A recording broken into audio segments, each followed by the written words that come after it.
একটি চোর একদিন এক জমিদার বাড়ির বাগানের যে পুকুর আছে সেই পুকুরে মাছ চুরি করতে গেল। তো মাছ চুরি করতে গিয়ে সেখানে জাল ফেলল।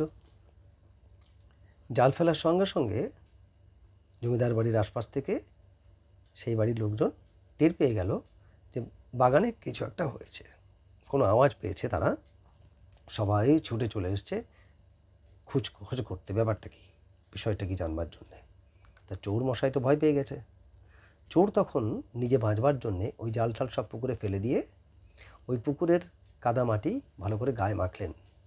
মেখে ওই বাগানের ভিতরে একটা বড়সড় গাছ দেখে, পরে জানা গেল সেটা বট গাছ, চোর পরে জানলো, অন্ধকারের ভিতরে অত বোঝেনি তো, সেই গাছের গোড়ায় বসে একদম সাধুর মতো ধ্যানমগ্ন হয়ে বসলেন। চুপচাপ চোখ বন্ধ করে বসে থাকলেন, সারা গায়ে মাটি। এবার লোকজন লণ্ঠন নিয়ে চারিদিকে খোঁজখাজ করতে করতে করতে করতে এসে দেখলেন যে কিসের কি আওয়াজ, কোথাও চোর ফোর তো কোথাও কিছু বুঝছি না, একজন সাধু বাবা গাছের গোড়ায় বসে আছেন ধ্যানমগ্ন হয়ে। তো রাতে তো সবাই সমস্ত দেখে চলে গেছেন। পরদিন সকালে আস্তে আস্তে সেই কথাটি প্রচার হয়েছে, যেরকম এক সাধু বাবা জঙ্গলের মধ্যে বসে ধ্যান করছেন। তো সেই প্রচারটা যখন হয়ে গেছে, কেউ কেউ দেখতে এলেন, দেখতে এসে একটু কেউ প্রণাম করে গেলেন, কেউ সে একটু ধূপদীপ দিয়ে গেলেন, কেউ সে দুটো পয়সা দিয়ে গেলেন, কেউ সে একটু ফল দিয়ে গেলেন, কেউ একটু চাল ডাল সবজি দিয়ে গেলেন।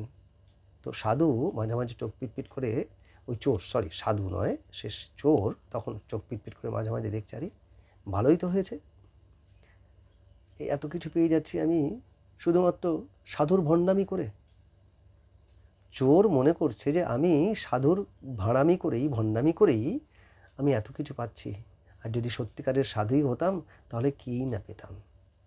তখন থেকে সেই চোর কিন্তু তার চৌর্যবৃত্তি বন্ধ করে দিল, বন্ধ করে দিয়ে তারপরে সে সাধুই হয়ে গেল। তারপরে তার কথা তো আলাদা, ঈশ্বরের সঙ্গে সম্পর্ক তৈরি করবার জন্যে সেটি এগিয়ে চলতে থাকলো। তাহলে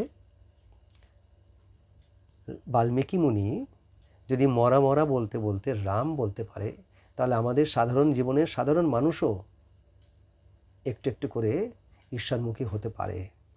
ঈশ্বরমুখী হলে মানুষ ভালো থাকবে।